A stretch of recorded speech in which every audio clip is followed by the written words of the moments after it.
السلام علیکم۔ آج میں آپ کے لیے لے کے آئی ہوں جو بچے ہیں سنگ سمیٹ لو کا نیکسٹ پارٹ شروع کرتے ہیں۔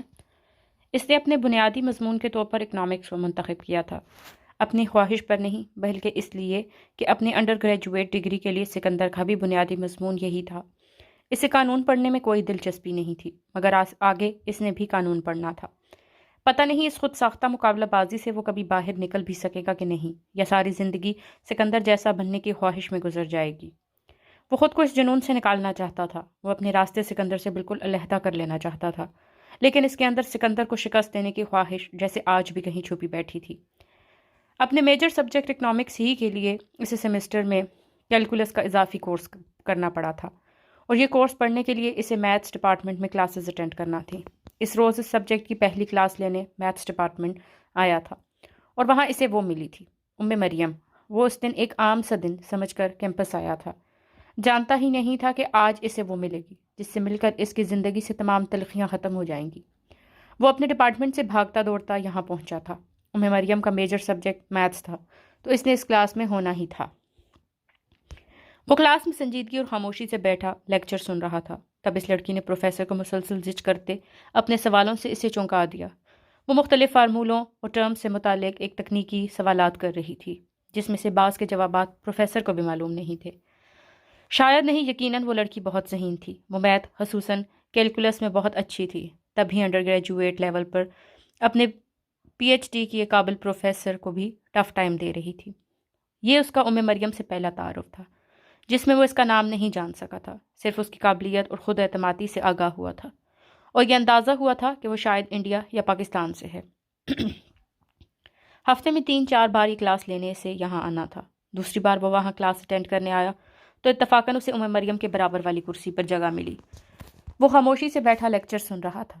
اس کے برابر بیٹھی وہ آج بھی اسی دن کی طرح مختلف سوالات پروفیسر سے کر رہی تھی، اور کہیں سے بھی نہیں لگ رہا تھا کہ وہ جان بوجھ کر استاد کو پریشان کرنے کے لیے اس طرح کے سوالات کر رہی ہے، بلکہ یوں لگا تھا جیسے اس کے ذہن میں جو سوالات ابھر رہے تھے وہ برملا پروفیسر سے اس کا ذکر کر رہی تھی۔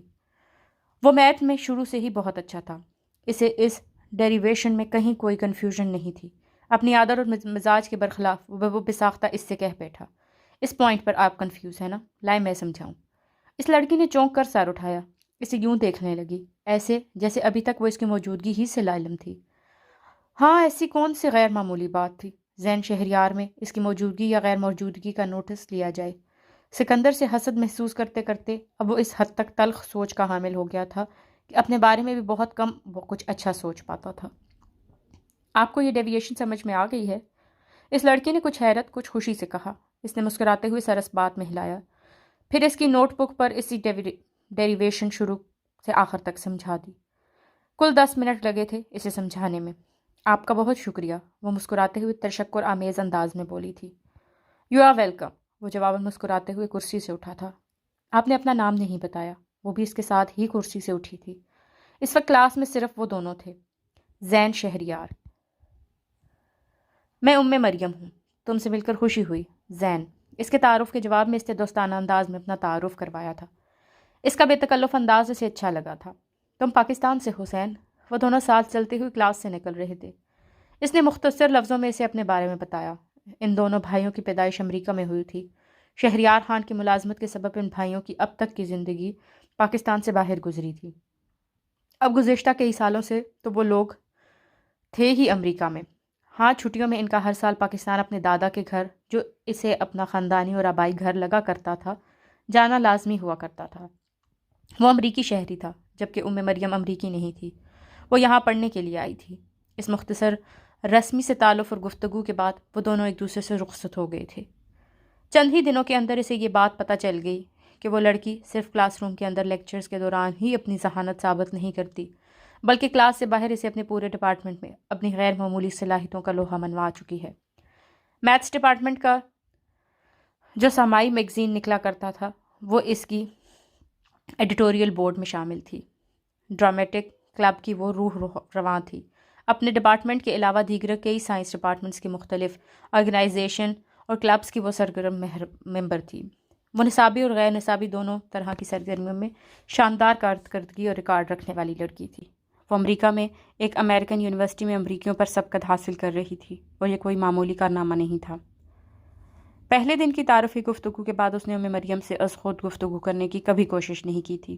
ہاں، ہفتے میں 3-4 بار وہ کلاس اٹینڈ کرنے آتا، تب مریم کبھی اس کے پاس آ کر اور کبھی دور ہی سے اس سے سلام دعا کر لیا کرتی تھی۔ وہ اپنے آپ میں گم رہنے والا سنجیدہ مزاج لڑکا تھا۔ ایسے میں مریم یا کسی بھی اور لڑکی سے دوستی کا سوال ہی پیدا نہیں ہوتا تھا۔ مریم کا dramatic club Romeo Juliet stage کر رہا تھا۔ آتے جاتے جتنی باتیں اس کے کانوں میں پڑی تھیں، اس سے اتنا تو اسے پتہ چل ہی گیا تھا کہ اس ڈرامے کا اسکرپٹ مریم نے لکھا تھا، ڈائریکشن بھی اسی کی تھی اور جولیٹ کا کردار بھی وہی ادا کر رہی تھی۔ یہ ڈرامہ وہ لوگ کسی چیریٹی کے لیے کر رہے تھے۔ اس نے بھی خاموشی سے ٹکٹ خرید لیا تھا۔ وہ آڈیٹوریم میں پچھلی نشستوں میں سے ایک پر بیٹھا تھا۔ مریم اسٹیج پر آئی تو واقعی چراغوں میں روشنی نہ رہی تھی۔ وہ بے تحاشا حسین لگ رہی تھی۔ وہ واقعی جولیٹ لگ رہی تھی۔ اس کے آ جانے کے بعد اسٹیج پر پھر کسی اداکار کا رنگ جم نہیں پا رہا تھا۔ ڈرامہ دیکھنے والا ہر فرد جولیٹ کے سحر میں گرفتار ہو چکا تھا۔ وہ خوبصورت تھی، مگر خوبصورت تو بہت لڑکیاں ہوتی ہیں۔ اسے جو چیز دوسری لڑکیوں سے باقی سب سے نمایاں کرتی تھی، وہ اس کی آنکھوں سے چھلکتی ذہانت، اس کے چھا جانے والی شخصیت تھی۔ وہ مبہوت سا ٹکٹکی باندھے اسے دیکھے جا رہا تھا۔ ڈرامہ ختم ہونے پر وہ خاموشی کے آڈیٹوریم سے اٹھ آیا۔ دیگر لڑکے لڑکیوں کی طرح اس نے مریم سے ملنے کی کوئی خواہش نہیں کی تھی۔ مریم کو تو پتہ بھی نہیں چلا ہوگا کہ وہاں وہ بھی آیا تھا۔ اتنی بہت سی تالیوں کے بیچ اس بے تحاشا حسین و ذہین لڑکی کو ذہن شہریار کی تالیاں کہاں سنائی دی ہوں گی۔ وہ اپنے اندر ایک بے نام سی اداسی محسوس کر رہا تھا۔ مریم اپنی کامیابی کی خوشی میں تمام کلاس فیلس کو پارٹی دے رہی تھی۔ اسے سراہنے، اسے پسند کرنے والے بہت تھے۔ ذہن شہریار تو کہیں پس منظر میں تھا۔ ہجوم کا حصہ بننے کے لیے وہ اس کے گھر پارٹی میں جاتا، ظاہر ہے اس کا سوال ہی پیدا نہیں ہوتا تھا۔ وہ پارٹی میں نہیں گیا تھا۔ پارٹی سے اگلے روز کی کلاس بھی نہیں تھی، تو وہ ڈپارٹمنٹ بھی نہیں گیا۔ وہ اپنے ہی ڈپارٹمنٹ میں تھا اور لائبریری کی طرف جا رہا تھا جب اسے سامنے سے مریم آتی دکھائی دی۔ وہاں وہ جتنی مقبول تھی، جتنی اس کی دوستیاں تھیں، یہاں بھی اس کے کچھ نہ کچھ دوست ضرور ہوں گے جن سے وہ ملنے آئی تھی۔ وہ اسے دیکھ لینے کے باوجود نہ دیکھنے کا تاثر دے کر خاموشی سے گزر جانا چاہتا تھا، مگر یہ دیکھ کر اسے اپنی جگہ پر رک جانا پڑا کہ وہ اسی کی طرف آ رہی تھی۔ وہ حیرت زدہ سا خاموش کھڑا اسے اپنے پاس آتے دیکھ رہا تھا۔ کل کہاں تھے تم؟ وہ آتے ہی بغیر سلام دعا کے خفگی سے بولی۔ کل؟ ہاں کل۔ اب یہ مت کہنا کہ تمہیں پتہ نہیں ہے کل کیا تھا۔ وہ خفا خفاسی سے دیکھ رہی تھی۔ کل کیا تھا مریم؟ اپنے دل میں حیرت اور بے تحاشا خوشی محسوس کرتے اس نے بظاہر اسے چھیڑا تھا۔ کیا واقعی مریم نے کل اس کے نہ آنے کو محسوس کیا تھا؟ کل پارٹی رکھی تھی نا میں نے اپنے گھر پر، سب آئے تھے سوائے تمہارے۔ وہ ناراضی سے اسے گھور رہی تھی۔ مگر تم نے مجھے بلایا کب تھا؟ وہ مسکرا رہا تھا۔ میں نے ساری کلاس کو انوائٹ کیا تھا اور مجھے اچھی طرح یاد ہے جب میں نے کلاس میں پارٹی کا اعلان کیا تھا تم بھی کلاس میں موجود تھے۔ میں اجتماعی دعوت دیے جانے پر کہیں نہیں جاتا۔ مجھے مجمع کا حصہ بننے میں قطعی کوئی دلچسپی نہیں ہے۔ وہ اس بار قدر سنجیدگی سے بولا تھا۔ بڑے مغرور ہو تم ذہن شہریار۔ اگر مجھے پتا ہوتا تم اس قدر مغرور اور خود پسند ہو تو تمہیں علیحدہ سے پارٹی کی دعوت دیتی۔ اس نے جواباً مریم پر یہ ثابت کرنے کی ہرگز کوشش نہیں کی کہ وہ مغرور اور خود پسند نہیں ہے۔ وہ خاموش رہا تھا۔ وہ اسے بغور دیکھ رہی تھی۔ پلے والے دن بھی آئے مگر مجھ سے نہیں ملے۔ سب مجھ سے ملنے، مجھے مبارکباد دینے آئے سوائے تمہارے۔ کل پارٹی میں نے تمہارا اس قدر انتظار کیا مگر تم غائب۔ اس قدر مغرور بھی نہیں ہونا چاہیے انسان کو۔ تو اس نے اسے پلے والے دن دیکھا تھا۔ وہ مریم کی شخصیت کے سحر میں گرفتار بے شمار افراد میں سے ایک فرد نہیں تھا۔ وہ اس کے ہونے نہ ہونے کو محسوس کیا کرتی تھی۔ زندگی میں پہلی بار اپنی ذات کے بارے میں اس نے اپنے اندر ایک سچی خوشی ابھرتی محسوس کی۔ اسے زندگی میں پہلی بار خود اپنے آپ پر پیار آیا، خود سے محبت کا احساس جاگا۔ وہ اتنا غیر اہم ابھی نہیں، وہ اتنا عام سا بھی نہیں کہ یوں ہی نظر انداز کر دیا جائے۔ میں نے سوچا اتنے لوگ تمہیں مبارکباد دے رہے ہیں، سراہ رہے ہیں، ان سب کے بیچ میری مبارکباد کی شاید تمہیں ضرورت ہی نہ ہو۔ تم نے بالکل غلط سوچا تھا زین۔ میں نے تمہاری مبارکباد کا بہت انتظار کیا۔ میں نے کل پارٹی پر بھی تمہارا بہت انتظار کیا۔ چلو جو ہو گیا سو ہو گیا۔ آج تمہاری اس خوشی اور کامیابی کو سیلیبریٹ کر لیتے ہیں، کہیں ساتھ لنچ کر لیتے ہیں، اس نے مسکرا کر کہا۔ مریم کے چہرے پر پھیلنے والی خوشی بڑی بے ساختہ تھی۔ کیا وہ اس لیے خوش تھی کہ وہ اس کے ساتھ وقت گزارنے کی بات کر رہا تھا؟ کیا وہ ذہن شہریار اس غیر معمولی لڑکی کے لیے کچھ غیر معمولی اہمیت اختیار کر گیا تھا؟ وہ اسے نظر آ رہا تھا جو مریم کی نگاہیں اسے بتا رہی تھیں۔ اسے سمجھ لینے کے باوجود بھی وہ سمجھنے سے ہچکچا رہا تھا۔ بچپن سے خود کو نظر انداز ہوتے دیکھنے کا وہ احساس اس طرح اس کے اندر بیٹھ چکا تھا کہ ایک دم ہی یہ مان لینا کہ وہ نظر انداز کی جانے والی شخصیت کا مالک نہیں ہے مشکل ہو رہا تھا۔ مریم نے بخوشی اس کے لنچ کی دعوت قبول کر لی۔ وہ زندگی میں پہلی بار کسی لڑکی کے ساتھ لنچ کرنے جا رہا تھا۔ امریکہ جیسے ملک کا شہری ہوتے وہیں پلتے بڑھتے 19 سال عمر تک پہنچ جانے کے باوجود اس کی ابھی تک کوئی گرل فرینڈ نہیں تھی۔ وہ صرف اسے لنچ ہی نہیں کروا رہا تھا بلکہ وہ اس کے لیے گلدستہ اور چاکلیٹس کا ایک باکس بھی ساتھ لے کر آیا تھا، اس کی کامیابی پر اسے مبارکباد دینے کے لیے بطور تحفہ۔ مریم اس لنچ کے لیے بطور خاص تیار ہو کر آئی تھی۔ اس نے بہت خوبصورت لباس پہن رکھا تھا، سلیقے سے کیے میک اپ اور شانے سے کچھ نیچے آتے سلکی بال جو صبح کیمپس میں بینڈ میں جکڑے ہوئے تھے اس وقت کھلے تھے، وہ اس کے لیے تیار ہو کر آئی تھی۔ اسے بے پناہ خوشی کا احساس ہو رہا تھا، اس کا دل چاہ رہا تھا کہ وہ اس ٹکٹکی باندھ کر اسے دیکھتا رہے۔ یہ اہتمام اس پیاری لڑکی نے اس کے لیے کیا تھا۔ بہت اچھی لگ رہی ہو، وہ اس کے چہرے کو محبت سے دیکھتے ہوئے بولا تھا۔ شکریہ، میں نے سوچا تم خاص طور پر میرے اعزاز میں مجھے یہ لنچ دے رہے ہو تو مجھے بھی ذرا اچھی طرح تیار ہو کر آنا چاہیے، وہ جواباً مسکرا کر بولی۔ ساتھ لنچ کرتے ہوئے دنیا زمانے کی تمام موضوعات پر باتیں کر رہے تھے۔ وہ لڑکی صرف حسن اور ذہانت میں ہی یکتا نہیں تھی، وہ ہر چیز اور ہر معاملے میں منفرد تھی۔ اس کا ذوق بہت ہی اعلیٰ تھا، کھانے پینے سے لے کر لباس، دلچسپیوں، دوستوں اور زندگی گزارنے کے انداز تک میں۔ اس کی گفتگو کا انداز اتنا خوبصورت تھا کہ اس کا جی چاہتا وہ بولتی رہے اور اسے سنتا رہے۔ اس روز لنچ کر کے وہ دونوں ریسٹورنٹ سے باہر نکلے تو ایک دوسرے کے بہت نزدیک آ چکے تھے۔ وہ لڑکی اس کے لیے بے حد اہم ہو چکی تھی۔ اب وہ کلاس اٹینڈ کرنے آتا تو وہ دونوں کلاس میں ساتھ بیٹھتے، لائبریری میں ساتھ بیٹھ کر اپنے اسائنمنٹس بناتے۔ لائبریری، جم، کیفے ٹیریا، کیمپس کے آس پاس کی دیگر جگہیں، ایسی کوئی جگہ ہی نہیں رہی تھی جہاں وہ ساتھ وقت نہیں گزارتے تھے۔ وہ کم گو تھا، اپنی ذات میں گم رہتا تھا، کچھ زیادہ سوشل بھی نہیں تھا، مگر اب مریم کے ساتھ وہ بے تکان گھنٹوں باتیں کر سکتا تھا۔ کیمپس میں جن کلبز کی سرگرمیوں میں وہ مصروف رہا کرتی تھی اسے بھی زبردستی ان میں شامل کرنے کی کوشش کرتی، اور وہ صرف اس کے ساتھ زیادہ سے زیادہ وقت گزارنے کی دھن میں ان سب میں شامل ہوتا جا رہا تھا۔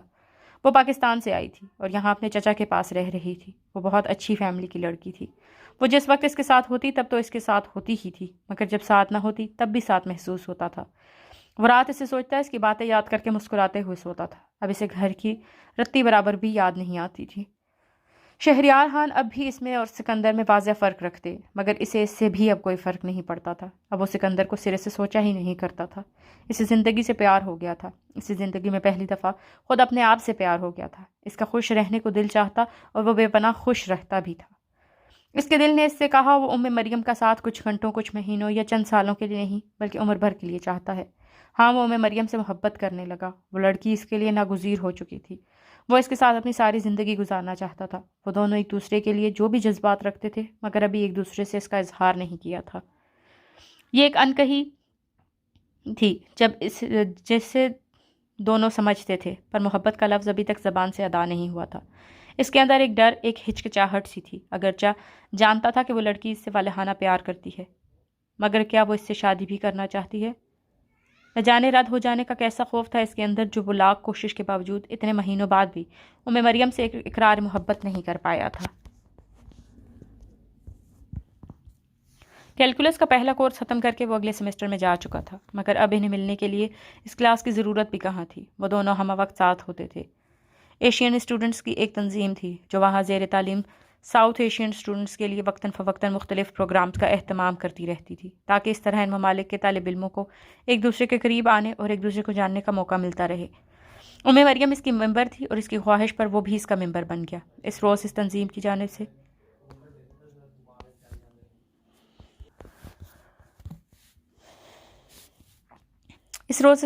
جانب سے باربیکیو پارٹی کا اہتمام کیا گیا تھا۔ پارٹیوں میں جانے کا شوقین نہ ہونے کے باوجود وہ مریم کے ساتھ بسد شوق تمام پارٹیز میں جاتا۔ وہ اس رات بھی اس کے ساتھ وہاں آیا تھا۔ ساؤتھ ایشین ممالک سے تعلق رکھتے بہت سے استادہ کو بھی آج اس پارٹی پر مدعو کیا گیا تھا۔ ان کے پروفیسرز اور لیکچرز چاہے جتنے بھی سخت مزاج ہوں مگر کلاس روم سے باہر خصوصاً اس طرح کے تقریبات میں وہ اپنے اسٹوڈنٹس کے ساتھ خوب گھل مل جاتے۔ آج کی اس پارٹی کے لیے ان کے ایک پروفیسر نے اپنے گھر کا بیک یارڈ لوگوں کو خود آفر کیا تھا۔ ان کا گھر خاصا بڑا تھا اور بیک یارڈ بھی اتنی جگہ تھی کہ وہاں باربیکیو کیا جا سکے اور تمام افراد وہاں بیٹھ بھی سکیں۔ وہ میتھس ڈپارٹمنٹ کے پروفیسر تھے، 38 سال کے بالکل ینگ ایسوسیٹ پروفیسر۔ غالباً والدہ امریکن تھی اور والد انڈین۔ زین لڑکوں کے ایک گروپ کے ساتھ بیٹھا باتیں کر رہا تھا اور مریم اپنے پروفیسر اور چند دوسرے اسٹوڈنٹس کے ساتھ باربیکیو کی تیاریوں میں مصروف تھی۔ اسے پروفیسر کا اس سے اتنا گھلنا ملنا اور باتیں کرنا اچھا نہیں لگ رہا تھا۔ وہ بلا وجہ ہر بات کے لیے اسی کو آواز دے رہے تھے، مریم سے قریب ہونے کی کوشش کر رہے تھے۔ اس سے ان کی نگاہوں میں مریم کے لیے پسندیدگی محسوس ہو رہی تھی۔ یکدم ہی اس کا موڈ آف ہو گیا۔ وہ فوراً ہی وہاں سے جانے کے لیے اٹھ گیا۔ اسے ام مریم پر شدید غصہ آ رہا تھا۔ وہ اس سے کچھ بھی کہے بغیر وہاں سے چلے جانا چاہتا تھا، مگر ام مریم نے شاید اسے بیک یارڈ سے جاتے دیکھ لیا تھا۔ وہ گیٹ سے باہر نکل رہا تھا جب اس نے اس سے پیچھے ام مریم کی آواز سنی۔ زین، کیا ہوا؟ کہاں جا رہے ہو؟ اس نے نظریں گھما کر اسے دیکھا تھا۔ اس کے چہرے پر غصہ اور ناراضی تھی۔ میرے سر میں درد ہے، گھر جا رہا ہوں۔ مجھے بتائے بغیر؟ میں تمہیں اٹھ کر آتا نہ دیکھتی تو تم مجھے بتائے بغیر چلے جاتے، چاہے میں جتنا بھی پریشان ہوتی رہتی۔ اس کے لہجے میں واضح شکوہ تھا۔ میں نے ضرورت محسوس نہیں کی تمہیں بتانے کی، تم ڈاکٹر خان کے ساتھ کافی مصروف تھی۔ اس کا لہجہ تنزیہ اور کچھ جتانے والا تھا۔ ام مریم اسے دکھ سے دیکھتی رہ گئی۔ تمہیں کیا لگتا ہے تم یوں ہی چلے جاتے اور مجھے کوئی فرق نہیں پڑتا؟ ہاں، تمہیں کچھ فرق نہیں پڑتا۔ تمہیں چاہنے اور سراہنے والے لوگ بے شمار ہیں۔ زین شہریار اتنے لوگوں کے درمیان نظر کہاں آئے گا؟ وہ بہت مروتی سے بولا۔ اس کا لہجہ سخت تھا۔ اس نے ام مریم کی آنکھوں میں آنسو آتے دیکھے تھے۔ ٹھیک کہا تم نے ذہن شہریار، مجھے کیسے نظر آ سکتا ہے؟ اس کی میرے لیے اہمیت کیا ہو سکتی ہے سوائے اس کے میں اس سے محبت کرتی ہوں، سوائے اس کے کہ وہ میرے لیے ساری دنیا کے تمام لوگوں سے زیادہ اہم ہے، سوائے اس کے کہ جس وقت وہ میرے ساتھ ہوتا ہے میں خوش ہوتی ہوں، سوائے اس کے کہ جب وہ آس پاس نظر نہیں آتا میرا دل اداس ہو رہتا ہے، سوائے اس کے کہ ساری دنیا میری تعریف کرے۔ مگر زین شہریار مجھے غلط سمجھے تو اپنی ہر اچھائی، ہر خوبی میرے لیے بے معنی ہو جاتی ہے۔ اپنے رویے اور اپنے لفظوں کی سختی پر شرمندہ ہونا بھول گیا۔ وہ میں مریم کے آنسوؤں پر بھی دھیان نہیں دے پا رہا تھا۔ وہ ان کے لفظوں میں موجود محبت کی شدت پر ساکت کھڑا رہ گیا تھا۔ مریم، وہ بے اختیار اس کے پاس آیا تھا۔ اس کی سمجھ میں نہیں آ رہا تھا وہ اس سے کیا کہے۔ لوگ مجھے کتنا پسند کرتے ہیں یا نہیں کرتے، مجھے اس سے کوئی فرق نہیں پڑتا زین۔ مجھے فرق پڑتا ہے تو اس بات سے کہ جس سے میں محبت کرتی ہوں وہ مجھ سے محبت نہیں کرتا، یا شاید محبت تو کرتا ہے مگر اس کا اقرار نہیں کرنا چاہتا۔ شاید میں اس کے لیے اتنی اہم ہوں ہی نہیں کہ وہ میرے ساتھ اپنی ساری زندگی گزار سکے۔ ام مریم اس کا جواب سننے کے لیے وہاں رکی نہیں تھی۔ وہ روتی ہوئی واپس چلی گئی تھی۔ وہ اس کے پیچھے نہیں گیا تھا۔ چند منٹ وہاں کھڑے رہنے کے بعد وہ وہاں سے واپس آ گیا۔ اسے ام مریم کے اظہار محبت نے خوشی دی تھی، اسے اس کے آنسوؤں سے تکلیف پہنچی تھی۔ اپنی خود ساختہ سوچوں اور احساس کمتری میں گھر کر وہ اس لڑکی کو گنوانے چلا تھا۔ وہ لڑکی ہونے کے ناطے اظہار محبت میں پہلے اس کی جانب سے چاہتی تھی، اس کے لبوں سے کسی خوبصورت اقرار کو سننے کی منتظر رہی تھی، اور وہ اسے یہ خوشی نہیں دے پایا تھا۔ اسے خود پر شدید غصہ آیا۔ وہ اپنی اس زیادتی اور اس غلطی کا ازالہ کسی بہت بہت خوبصورت اور منفرد انداز میں کرنا چاہتا تھا۔ اسے کیا کرنا تھا وہ یہ سوچ چکا تھا۔ آنے والے چند دن اسے بالکل خاموشی سے گزارے۔ بظاہر ام مریم اس کے ساتھ پہلے والے انداز میں مل رہی تھی، وہ دونوں پہلے کی طرح ساتھ ہوتے تھے، مگر وہ جانتا تھا ام مریم اس سے سخت ناراض تھی، اتنی ناراض کہ اپنی ناراضگی کا اظہار کرنا بھی اسے گوارا نہیں تھا۔ ویکینڈ میں اس نے اپنے ساتھ کروز شپ جہاز پر انوائٹ کیا تھا۔ اسے یہ نہیں بتایا تھا اس کروز میں صرف وہ دونوں ہی ہوں گے، بلکہ یہ کہا تھا کہ اپنے دوستوں کے گروپ کے ساتھ کروز شپ پر دونوں کے لیے جا رہا ہے۔ اسے کروز شپ نے لاس اینجلس سے لے کے آئی لینڈ تک جانا تھا۔ درمیان میں 2 اور خوبصورت مقامات پر رکنا تھا۔ ابتدائی طور پر انکار کرنے کے بعد وہ اس کے اصرار پر مان گئی تھی۔ لاس اینجلس سے ان کو کروز شپ نے روانگی کا آغاز کیا۔ تب ام مریم اس سے تعجب سے پوچھنے لگی، تمہارے دوست کہاں رہ گئے؟ میری دوست ام مریم میرے ساتھ ہے، مجھے اس کے علاوہ اور کسی کا ساتھ نہیں چاہیے، وہ سنجیدگی سے بولا تھا۔ اس کے لفظوں میں گہرائی تھی، سچائی تھی۔ ام مریم خاموشی سے اسے دیکھتی رہ گئی تھی۔ وہاں پر انجوائے کرنے کے لیے بہت کچھ تھا، میوزک، بہترین کھانے اور بھی بہت کچھ۔ سارا دن وہ اس کو انجوائے کرتے رہے تھے۔ رات میں وہ اسے اپنے ساتھ عرشے پر لے آیا تھا۔ وہ کھلے سمندر کے بیچوں بیچ خوبصورت جہاز کے ڈیک پر خوبصورت سرخ گلابوں کے ساتھ اسے پرپوز کرنا چاہتا تھا۔ میں تم سے بہت محبت کرتا ہوں مریم، میں تمہارے ساتھ اپنی پوری عمر گزارنا چاہتا ہوں۔ تمہیں میری محبت اور میرا ساتھ قبول ہے؟ اس نے آہستگی سے بولتے ہوئے پھول اس کی طرف بڑھائے اور اپنا دوسرے ہاتھ میں اس کی طرف بڑھا دیا تھا۔ زین، وہ جیسے اس سے اس انداز سے اظہار محبت کی امید نہیں رکھتی تھی۔ وہ خوش بھی تھی اور حیران بھی۔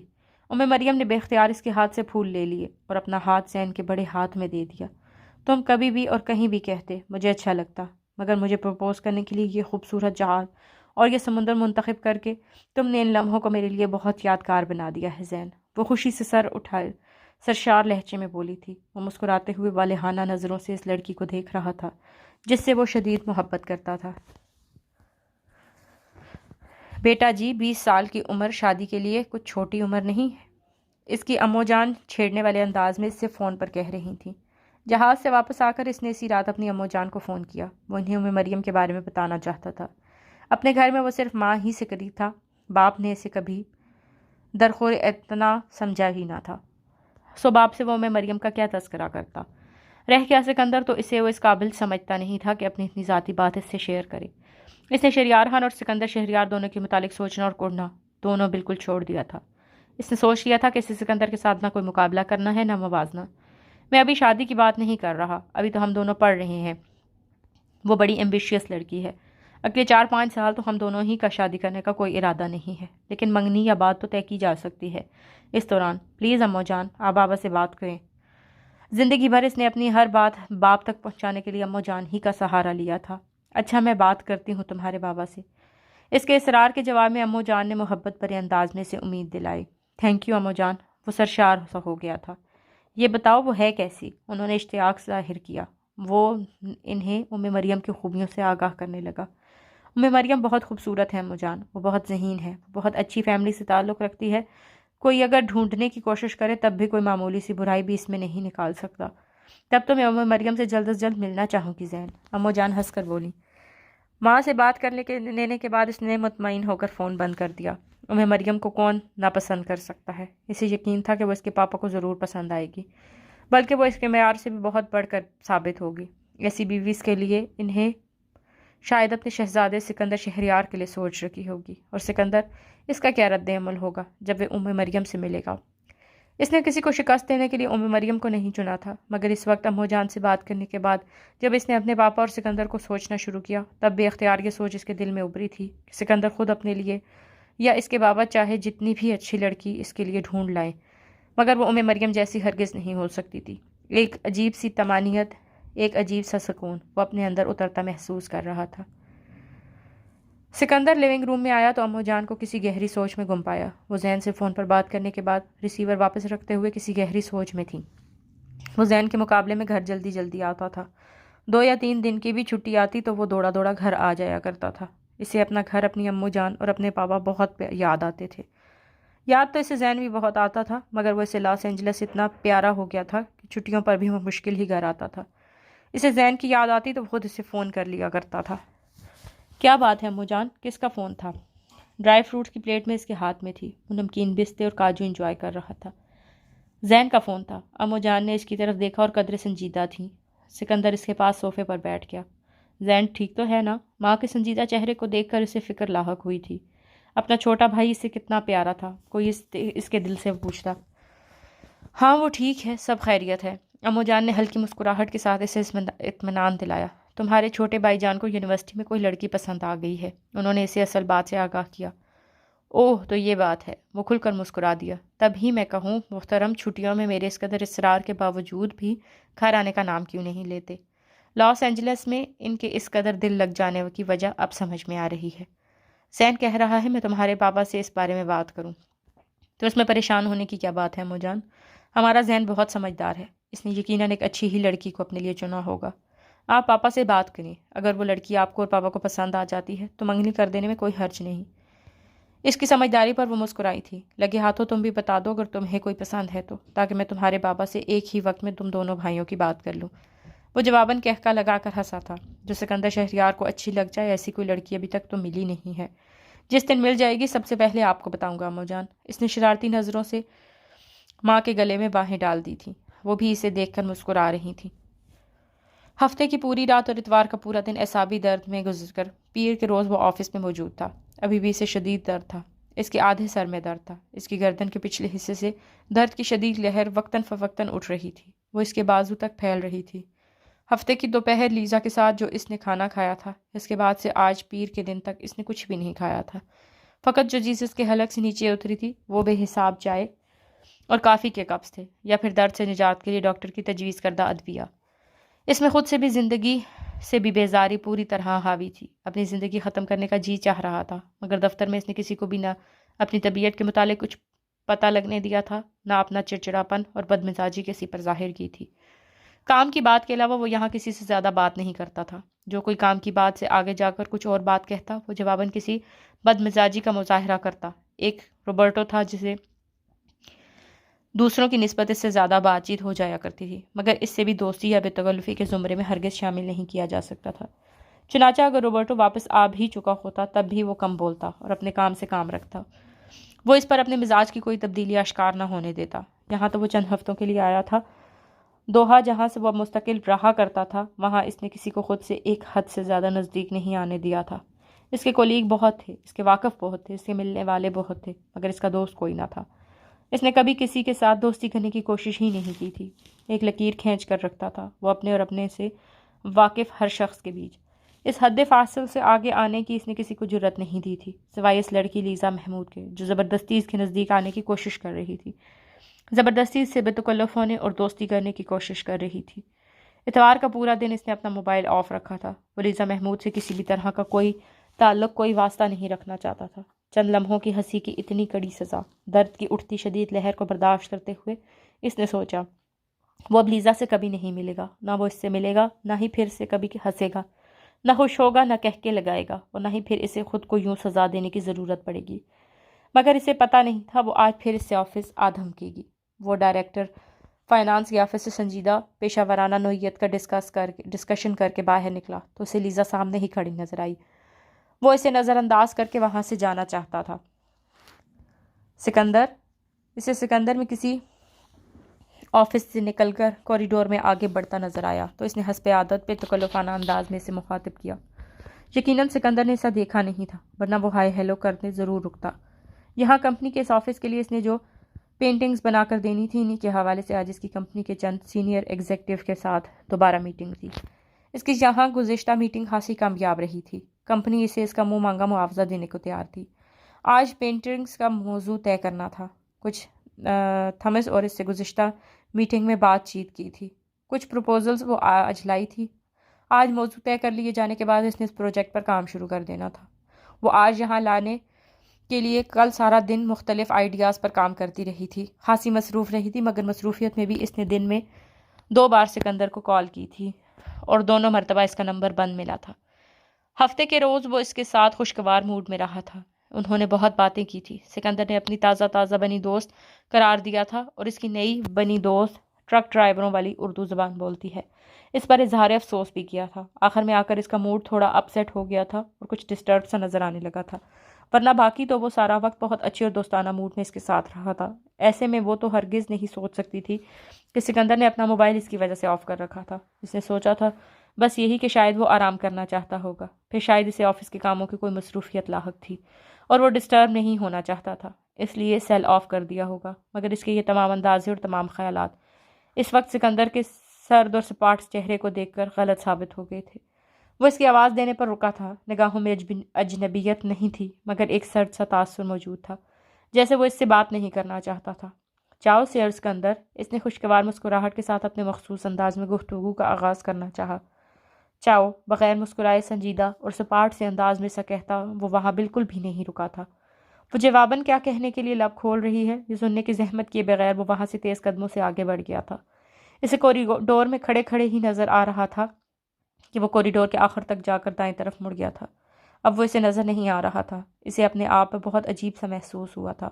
وہ یہاں کیوں آئی ہے، کیسے آئی ہے، رسمی سی خیر وافیت کچھ بھی پوچھے بغیر وہ اس طرح اسے نظر انداز کرتا چلا گیا تھا، جیسے اس سے ہائے ہیلو بھی نہیں کرنا چاہتا تھا۔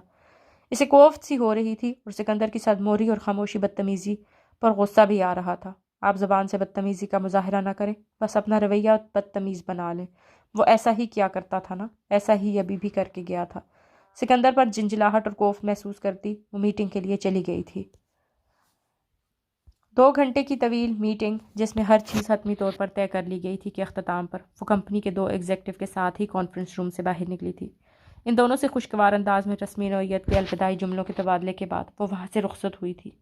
شام کے 5 بج رہے تھے اور یہ آفس ٹائم ختم ہونے کا وقت تھا۔ اسے آتے جاتے مختلف لوگ جلدی کام سمیٹ کر گھر جانے کی فکر کرتے نظر آ رہے تھے۔ وہ لفٹ کے پاس آ کر کھڑی ہوئی تھی۔ اس نے لفٹ کا بٹن دبا دیا تھا، لفٹ آ گئی اور وہ لفٹ میں داخل ہونے لگی۔ تب اس کے پیچھے کوئی اور بھی لفٹ میں داخل ہوا تھا۔ سیدھے ہو کر کھڑے ہوتے ہوئے اس نے دیکھا وہ سکندر تھا۔ اس کا بلیک لیدر بریف کیس اس کے دائیں ہاتھ میں تھا اور لیپ ٹاپ بیگ بائیں کندھے پر لٹکا تھا۔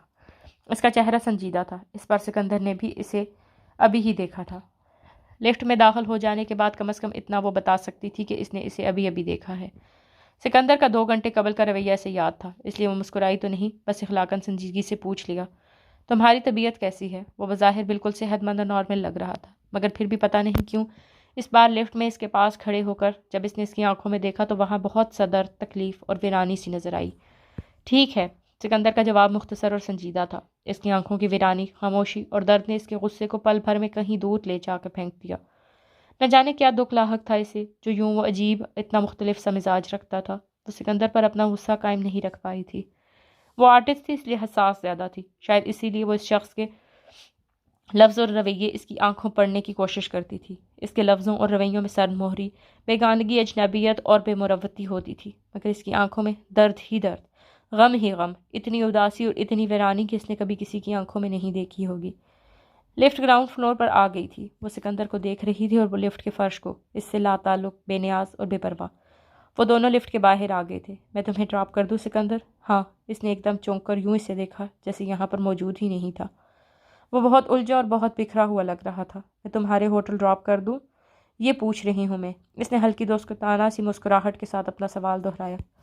سکندر نے اسے بغور دیکھا تھا، یوں جیسے وہ کچھ سوچنے لگا ہو۔ یکدم ہی اس نے بولا، تمہیں اس وقت کوئی اور کام تو نہیں ہے لیزا؟ نہیں، کیوں؟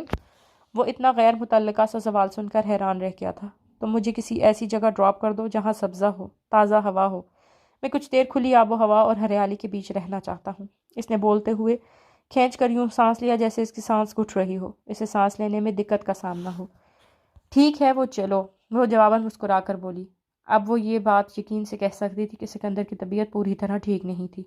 شاید اسے پھر سرویکل پین ہو رہا تھا۔ نیپلز جاتے ہوئے بھی اس کے سکندر کی یہی کیفیت دیکھی تھی۔ وہ دونوں باہر آ گئے تھے۔ سکندر اس کے برابر والی سیٹ پر خاموش بیٹھا تھا۔ ایک تو سیکنڈ خاموشی کر ڈرائیونگ کرنے کے بعد اس نے سکندر کو کہا، تمہیں سرویکل پین ہو رہا ہے؟ سکندر نے بے ساختہ چونک کر اسے دیکھا۔ ایک پل اسے بغور دیکھنے کے بعد اس نے سر ہاں میں ہلا دیا۔ تم کسی اچھے ڈاکٹر سے کنسلٹ کرو نا، اتنی ینگ ایج پہ اس طرح کی تکلیف، وہ بھی اتنی جلدی تو نہیں ہونی چاہیے۔ وہ دوستانہ انداز اور پرخلوص لہجے میں بولی تھی۔ تم مجھے کہاں ڈراپ کرو گی؟ اپنی صحت سے متعلق اس جملے پر محض ہلکا سا سر ہلا کر سکندر نے فوراً ہی موضوع تبدیل کر دیا، گویا وہ بہت ساری باتوں کے ساتھ اپنی صحت کے متعلق بھی کوئی بات نہیں کرنا چاہتا۔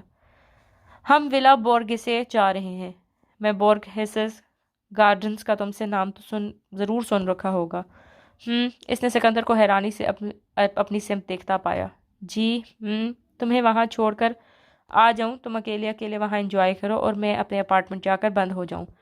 یہ تو کوئی انصاف نہیں۔ تم سے سن کر میرا بھی دل چاہ رہا ہے کھلی سرسبزی جگہ پر وقت گزارنے کا۔ وہ عادتاً مسکرا کر بولی تھی۔ اس بار اس نے سکندر کے لبوں پر مدھم سی مسکراہٹ آتی دیکھی تھی۔ لیجیے جناب، پہنچ گئے ہم۔ پیزا ڈیل پولو، یہیں سے مین انٹرنس ہے ولا بورگسے کے اندر جانے کے لیے۔ چند منٹوں کے بعد گاڑی کی ایک دوسری سڑک پر موڑتے ہوئے لیزا نے سکندر سے کہا، مگر اندر جانے کے بعد وہاں موجود میوزیم یا آرٹ گیلریز وزٹ کرنے پر اس کے ٹکٹ خریدنا ہوتی ہے۔ آرٹ گیلریز اور میوزیمز میں جانے کی خواہش مند افراد وہاں طویل قطاریں لگائے نظر آ رہے تھے۔ چونکہ سورج غروب ہونے میں اچھا خاصا وقت باقی تھا، چنانچہ گارڈنز میں سبزے اور ہریالی کو انجوائے کرنے کے لیے آنے والوں کی تعداد بھی کثیر تھی۔ مجھے پتا ہوتا آج میں تمہارے ساتھ آنے والی ہوں تو آرٹ گیلریز میں جانے کے لیے آن لائن ٹکٹ خرید لیتی، بس اس وقت اتنی لمبی قطار میں لگنے کا کوئی فائدہ ہی نہیں ہے۔ قدیم رومن آرکیٹیکچرز والے داخلی راستے سے اندر داخل ہوتے ہوئے وہ سکندر سے بولی تھی، تمہیں آرٹ میں دلچسپی نہیں، ورنہ تم یہاں موجود خوبصورت اور بے مثال کلیکشن کو دیکھ کر بہت متاثر ہوتے۔ آرٹ کے شائقین کے لیے تو ناممکن ہے کہ وہ روم آئے اور یہاں وزٹ کیے بغیر چلے جائیں۔ وہ اس کے ساتھ چلتے ہوئے بول رہی تھی، تم تو ابھی بہت سارے دنوں تک روم میں موجود ہو، پھر کسی دن ٹکٹ خرید کر یہاں آ جانا اور یہاں موجود تمام آرٹ گیلریز اور میوزیمز کی سیر کر لینا۔ سکندر ہلکی مسکراہٹ کے ساتھ بولا تھا۔ لیزا نے بغور اسے دیکھا۔ اب اس کے چہرے پر تناؤ والی کیفیت نہیں تھی۔ سرد و سپاٹ تاثر کی جگہ چہرے پر دوستانہ سی مدھم مسکراہٹ نے لے لی تھی، جسے اسے یاد آ گیا ہو کہ وہ دونوں کئی دفعہ مل چکے ہیں، بہت باتیں کر چکے ہیں اور بہت سارا وقت ساتھ گزار چکے ہیں۔ شاید یہاں کے سبزے اور ہریالی نے اس مزاج پر خوشگوار اثر ڈالا تھا۔ پھر اسے یہ بھولی ہوئی بات یاد آ گئی تھی کہ لیزا اسے دوستی کر چکا ہے۔ وجہ جو بھی تھی، بہرحال اب وہ قدر پرسکون اور مسکراتا ہوا نظر آ رہا تھا۔ اس کی آنکھوں کی وحشت اور سناٹا بھی کچھ کم نظر آ رہا تھا۔ ہم لیک گارڈن میں چل کر بیٹھے، ارد گرد ہر طرف سبزہ ہی سبزہ تھا۔ وہ دونوں اس وقت چیڑ اور سنوبر کے درختوں کے درمیان ایک خوبصورت راستے سے گزر رہے تھے۔ وہ ایک نہیں، دراصل کافی سارے گارڈنز کا مجموعہ ہے۔ ہر گارڈن کی اپنی اپنی الگ خوبی ہے۔ کہیں تمہیں پھلوں کے درخت زیادہ ملیں گے، کہیں مشہور فنکاروں کے بنائے قدیم مجسمے۔ وہ جو کچھ ٹھیک لگے وہی مناسب ہے۔ تمہیں تو پتہ ہے میں یہاں کے بارے میں زیادہ نہیں جانتا۔ کبھی بہت پہلے روم کے متعلق کسی سفرنامے میں ضرور یہاں کے بارے میں پڑھا تھا، مگر وہ بھی اب کچھ خاص یاد نہیں۔ وہ اب مسکراتے ہوئے بالکل اسی طرح بات کر رہا تھا جیسے کولوزیم میں اس کے ساتھ کی تھی۔ یہاں کے بارے میں تمہیں بتا دیتی ہوں۔ خوبصورت درختوں اور سبزے سے بھرے راستے سے گزرتے وہ دونوں لیک گارڈن تک پہنچ گئے تھے۔ ہے نا خوبصورت جگہ؟ اس نے فخریہ انداز میں یوں پوچھا گویا اس گارڈن کی تخلیق کرنے والے 16ویں یا 17ویں صدی کے آرکیٹیکٹ وہ خود ہی تھی۔ سکندر نے اس کی طرف فوراً دیکھا تھا اور بے ساختہ مسکرایا تھا۔ تم جس طرح اپنے روما اور روما کی ہر چیز سے پیار کرتی ہو، مجھے یہ بہت اچھا لگتا ہے لیزا۔ دھوپ چاؤں کا سا مزاج رکھتا وہ شخص اب یوں مسکرا رہا تھا، یوں دوستانہ انداز میں بات کر رہا تھا گویا آج اس کے آفس میں لیزا اس سرموہری سے پیش آنے والا شخص کوئی اور تھا۔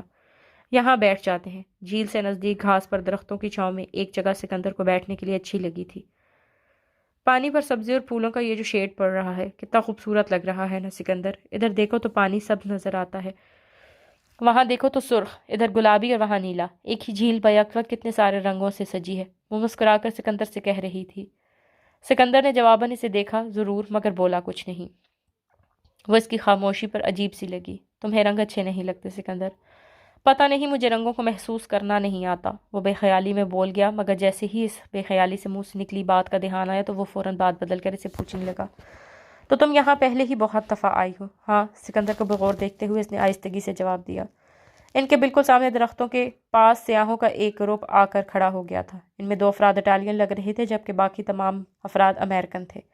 شاید وہ امریکن اٹالینز کے مہمان تھے یہاں۔ وہ سب کسی موضوع پر زور و شور سے گفتگو اور بحث مباحثہ کرتے ہوئے آ رہے تھے۔ گروپ میں شامل ایک امریکن جوڑے نے وہاں تصویر کھنچوائی تھی۔ وہ لوگ اس لیے وہاں رکے تھے، وہ دونوں میاں بیوی یہ چاہتے تھے کہ تصویر میں ان کو بیچوں بیچ بنا ٹیمپل بھی نظر آئے۔ وہ سیاحوں کی توجہ کا مرکز رہا کرتا تھا۔ امریکن مہمانوں کی خاطر ان کے اٹالین میزبان بھی انگریزی ہی میں گفتگو کر رہے تھے۔ ان لوگوں کی گفتگو کے چند جملوں میں سے یہی سمجھ آیا تھا کہ کیا موضوع ڈسکس کیا جا رہا ہے۔ کل رات یہاں والا ولا بولگیز کے باہر والی سڑک پر ایک 17 سالہ لڑکی کا ریپ ہوا تھا۔ غالباً آدھی رات سے بھی اوپر کا ٹائم تھا۔ آج سارا دن یہ خبر تمام نیوز چینلز پر چلتی رہی تھی۔ نیوز چینلز کے پاس جب کچھ خبر بچتی تو وہ اسی طرح کی خبریں چلا چلا کر لوگوں کا بی پی ہائی کرواتے ہیں۔ سیاحوں کا وہ گروپ تصویر کھینچنے کے بعد وہاں سے ہنوز اسی موضوع پر باتیں کرتا جا رہا تھا۔ تب وہ سکندر سے بولی تھی۔ سکندر بھی ان لوگوں کی گفتگو سنتا رہا تھا۔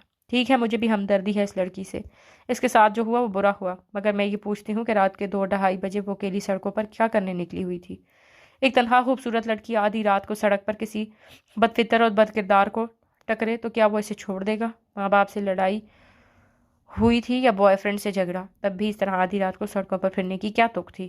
اپنی دھن میں مگن بولتے ہوئے اسے سکندر کے تاثرات کا کچھ اندازہ ہی نہیں ہوا تھا۔ اس کے چہرے کے بدلتے رنگوں پر اس کا دھیان گیا تو وہ حیران و پریشان سی رہ گئی۔ سکندر کے چہرے پر عجیب سا جنون اور وحشت پھیلی تھی۔ وہ انتہائی سخت نگاہوں سے اسے دیکھتا ہوا فوراً ہی وہاں سے اٹھ چڑھا تھا۔ سکندر کیا ہوا؟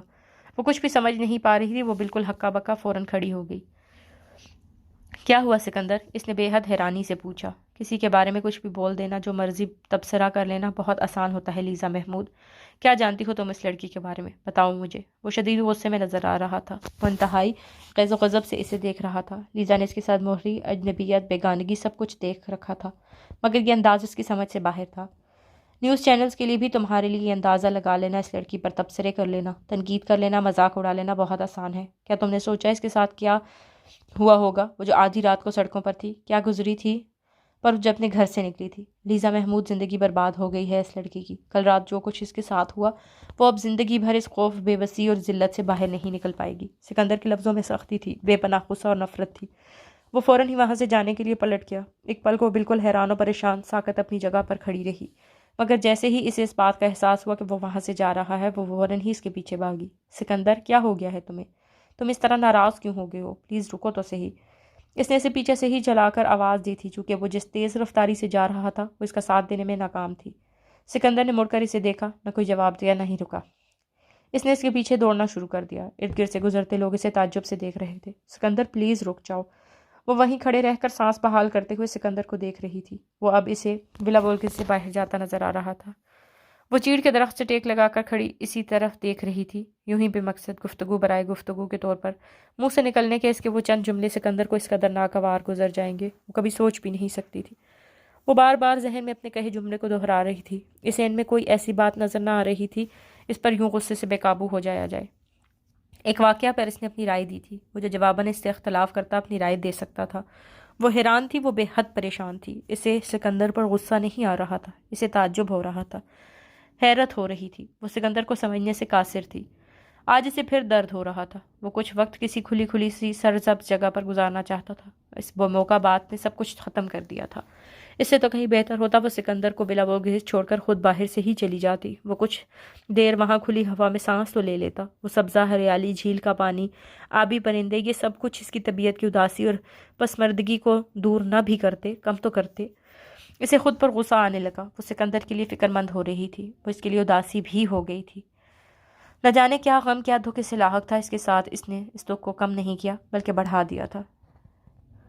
روم میں ایک اور طویل شام کا اختتام ہوا۔ سورج غروب ہو چکا تھا، ہلکا ہلکا اندھیرا پھیلنا شروع ہو گیا تھا۔ وہ اسی طرح صوفے پر اداس بیٹھی تھی۔ نینی بھی کچھ دیر قبل گھر واپس آ چکی تھی، غالباً مغرب کی نماز ادا کر رہی تھی۔ اسے سکندر کی شدید فکر لاحق تھی۔ اس نے اپنا موبائل اٹھا کر سکندر کا نمبر ملایا۔ وہ تلخی سے بات کرے گا یا اس سے بات ہی نہیں کرے گا، اس کا فون ہی نہیں اٹھائے گا، وہ کچھ بھی کرے گا، مگر وہ اب سکندر سے بات کیے بغیر نہیں رہ سکتی تھی۔ تیسری بیل پر اس نے کال ریسیو کر لی تھی۔ ہیلو، اس نے سکندر کی آواز سنی۔ اس کے لہجے اور آواز میں غصہ نہیں تھا، ناراضی بھی نہیں تھی، مگر پھر بھی ایک غیر معمولی سی بات تھی۔ تم ٹھیک ہو سکندر؟ اپنے ہوٹل پہنچ گئے ہو؟ اس نے فکر مندی سے پوچھا تھا۔ ہاں میں ٹھیک ہوں، سوری میں اس طرح تمہیں وہاں چھوڑ کر آ گیا۔ اس کی معذرت بڑی پرتکلف تھی، جیسے وہ خود کو اپنے اس خول میں بند کر چکا تھا جو آج کچھ پل کے لیے چیخ گیا تھا۔ اس نے نہ سکندر کی معذرت پر دھیان دیا، نہ اس کی پرتکلف انداز پر۔ اسے سکندر کے لیے اور انداز ایک غیر معمولی پن محسوس ہوا تھا۔ وہ جسے فوری طور پر کوئی نام نہ دے پائی تھی، مگر اگلے ہی لمحے وہ سمجھ گئی کہ سکندر تکلیف میں ہے، اسے شدید تکلیف یا درد ہو رہا ہے۔ وہ لہجے کو چاہے جتنا بھی نارمل بنا لیتا، مگر اسے اندازہ ہو رہا تھا جیسے وہ تکلیف سے نکلنے والی اپنی کراہ کو دباتا، لب بیچ بیچ کر بات کر رہا تھا۔ تمہاری طبیعت کیسی ہے سکندر؟ اس کی معذرت کے جواب میں اس نے بے اختیار فکر مندی سے پوچھا۔ ٹھیک ہے۔ اس بار اس نے ایک دبی دبی سی کراہ کی آواز سنی تھی۔ اب تو وہ مان ہی نہیں سکتی تھی کہ سکندر ٹھیک ہے۔ تم کہاں ہو سکندر؟ پلیز مجھے بتاؤ۔ مجھے تمہاری طبیعت ٹھیک نہیں لگ رہی، پلیز سچ بتاؤ تم کہاں ہو، تمہاری طبیعت کیسی ہے؟ اس نے پریشان ہو کر قدرے بلند آواز میں پوچھا تھا۔ وہ اب مزید کوئی جھوٹ سننا نہیں چاہتی تھی، اسے وہ ٹھیک نہیں لگ رہا تھا۔ لیزا میرا ایکسیڈنٹ ہو گیا ہے، میں اسپتال میں ہوں، وہ آہستگی سے بولا۔ او مائی گاڈ، وہ بے اختیار صوفے پر سے اٹھی تھی۔ کس اسپتال میں ہو تو مجھے نام بتاؤ۔ تم زحمت مت کرو لیزا، میں ٹھیک، تم مجھے اسپتال کا نام بتاؤ، اس نے غصے سے سکندر کی بات کاٹتے ہوئے کہا۔ وہ تیزی سے جوتے پہنتے ہوئے دروازے کی طرف دوڑی تھی۔